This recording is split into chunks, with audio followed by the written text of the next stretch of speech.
isn't it, then? I know. Joe, what we talk about today? Well, what we got going on is, well, we're going to talk about...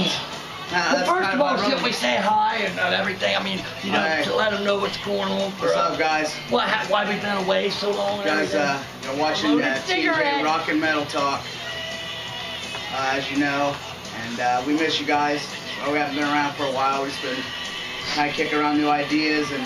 Look at new chairs and shit. Joe got 6 more levels of coolness. Oh, shit. I'm coming up. Oh, my God. He's almost there with me. Maybe about 15 more levels to go.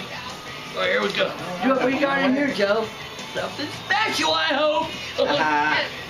Be careful, man. Be careful. I've been seeing, Joe's been telling me we got all these new fans and shit. You know, somebody snuck onto our thing and put some killer clown video in there. We're not about violence and shit like that, but it was a pretty cool video. Peace and love here, man. Peace and love and harmony. Yeah. What'd you say we was talking about today, Joe?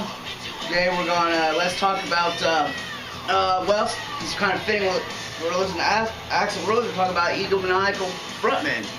Yeah, he was real bad. You know what I mean? Just the way he treated, you know, Steven Adler said that himself. You know. Well, yeah. Not just him, but a lot of people. But I guess, you know, I mean, they kind of act like they're above and beyond, you know. All these restaurants and stuff that you know they probably eat out like with their woman at these high class restaurants and stuff. You know they probably wasn't even allowed in those restaurants back in the day. No, you know what I mean? Yeah, it's just you know, money and a fame. That's what opens doors for you, I guess. That's what I hear. Yeah. Usually the front men, I mean, wouldn't you agree with this? Usually the front men of a band kind of end up hanging out a little bit with like the manager, and if the manager's got bad intentions, it kind of ends up feeding off of each other, you know, kind of. I guess it could be that way. I'm not really for sure what goes on behind the scenes because I am the scene. You know, I got too much other shit to worry about. You know, but Joe, he's like manager material. Look at him. Oh shit! Woo! Man, it feels good to be back. Look at this. This is cooler than ever. By the way, you guys, just tell them, you guys watching TJ Rock and Metal Talk. Yeah. Oh shit! Listen to the name.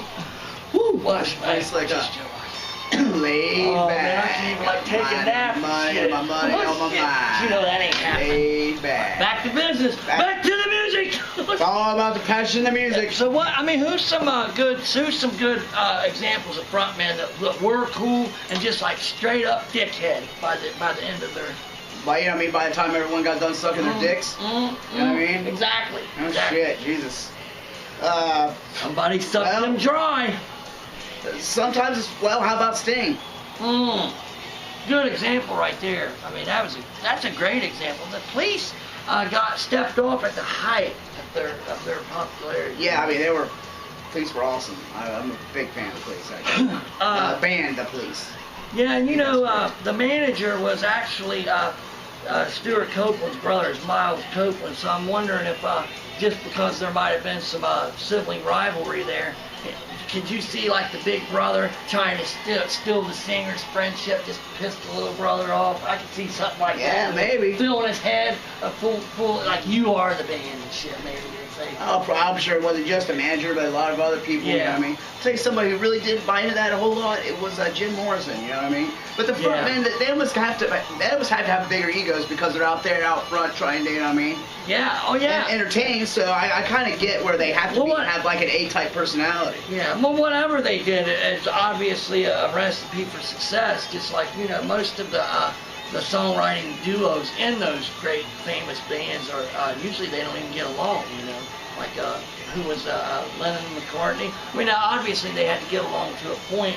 It was kind of better at the end though, all about like Mick Jagger and Keith Richards. Well, they had a third one in there that they didn't want him in there, so they murdered Brian him. Jones, took care of him, huh? Yeah, oh yeah, they took care of him. Took him out for a midnight swim. Who was some of the? I'm just trying to put my theory through a test here. Some really famous songwriting duos. I mean, I can just see. Let me see. Simmons and Paul Stanley, but I guess they do kind of get along. they're both dickheads, so I mean, I guess. Yeah, that's right. Yeah, I mean, you could kind of put them in the same basket there. They're sword fighters. But, I mean, we're just drawing a blank right here, Joe. I'm not. I'm seeing what he knows.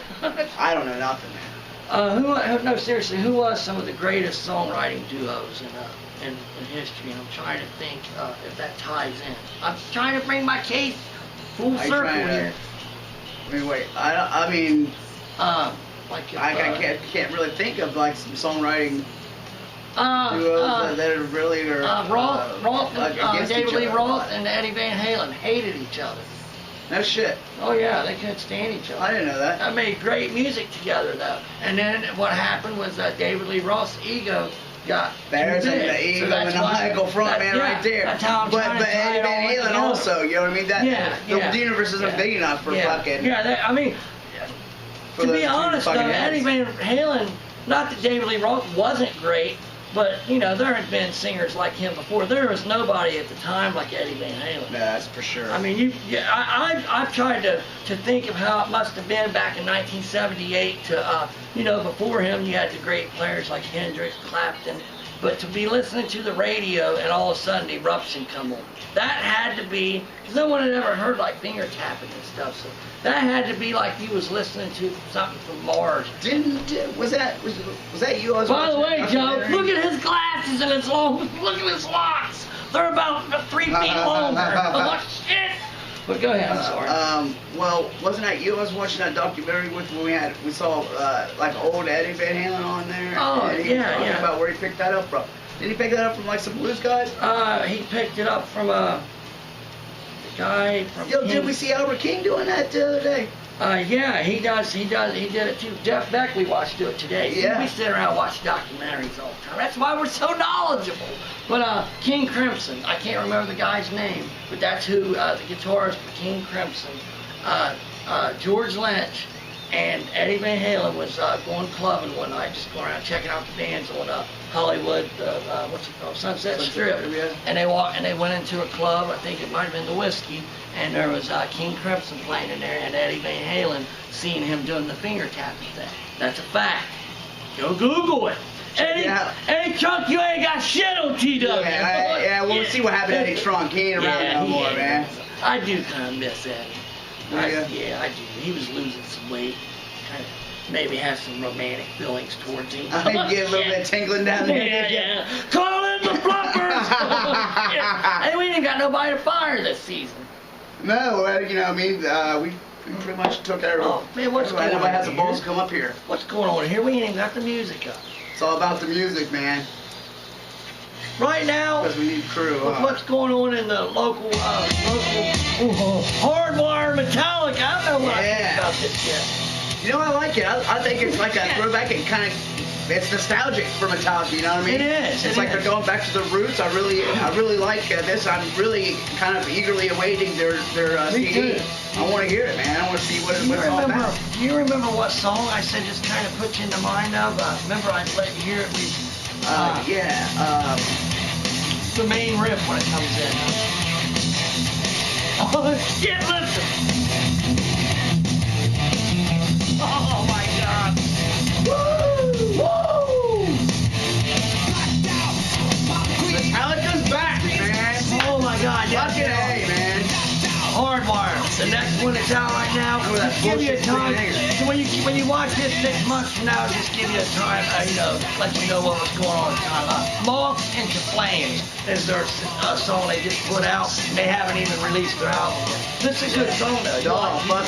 Oh yeah, dude. I want to hear the CD. I bet it's gonna be good. I'm excited. I'm excited to have a rediscovering of Metallica. Yeah, and I'm not gonna hate on them if there is some songs in there I don't like. Well, there probably is. You know what I mean? I mean, it's rare that you find a CD or an album that's out that you like every single fucking time. Yeah, they're out there. Yeah. For me, anyways, personally, but you know what I mean? Yeah. It's not real common, that's for sure.